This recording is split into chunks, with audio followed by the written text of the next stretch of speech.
ময়মনসিংহের গফরগাঁওয়ে বিএনপি ও এর অঙ্গ সহযোগী সংগঠনসমূহের উদ্যোগে দেশব্যাপী বিএনপির বিরুদ্ধে চলমান ষড়যন্ত্র ও প্রোপাগান্ডার প্রতিবাদে বিক্ষোভ মিছিল ও সমাবেশ অনুষ্ঠিত হয়েছে। মঙ্গলবার ১৫ জুলাই বিকেলে গফরগাঁও উপজেলা চত্বর থেকে বিক্ষোভ মিছিলটি শুরু হয়ে পৌর শহরের গুরুত্বপূর্ণ সড়ক প্রদক্ষিণ শেষে রেলওয়ে স্টেশন চত্বরে সংক্ষিপ্ত সমাবেশের মাধ্যমে শেষ হয়।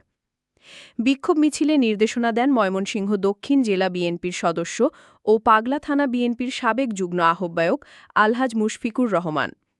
এতে উপস্থিত ছিলেন পাগলা থানার সাবেক যুগ্ম আহ্বায়ক আনসার উদ্দিন আনসো ও গফরগাঁও উপজেলা সাবেক বিএনপির সদস্য সেলিম আহমেদ, বিএনপি নেতা সৈয়দ সোহেল, গফরগাঁও উপজেলা স্বেচ্ছাসেবক দলের যুগ্ম আহ্বায়ক আবদুল্লাহ আল আমিন বাপ্পি, গফরগাঁও উপজেলা ছাত্রদলের যুগ্ম আহ্বায়ক মাহমুদুল হাসান মামুন, পাগলা থানার যুবদলের সভাপতি প্রার্থী জাহিদ হাসান মুকুট আরে অনেক নেতৃবৃন্দ উপস্থিত ছিলেন।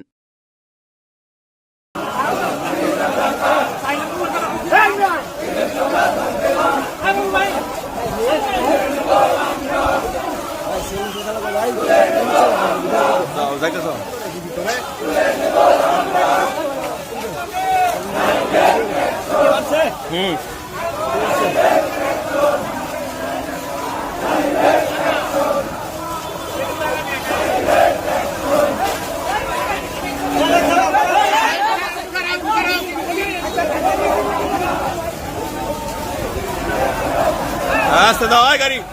Ay riska hasta da. Zav zav zav.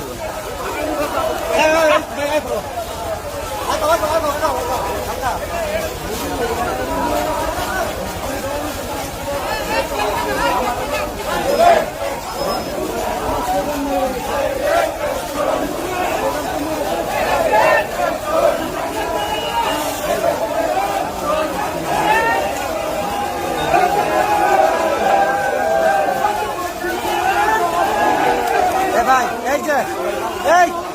Vai, olha pra você, chama você, mãe. Hey, Simon! Dai riska ke berko.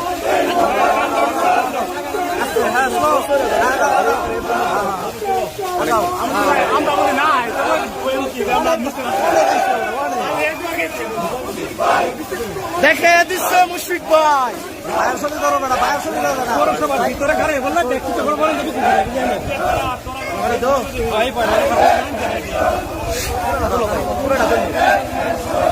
একটা সাইড করে খারাপ একটা সাইড করে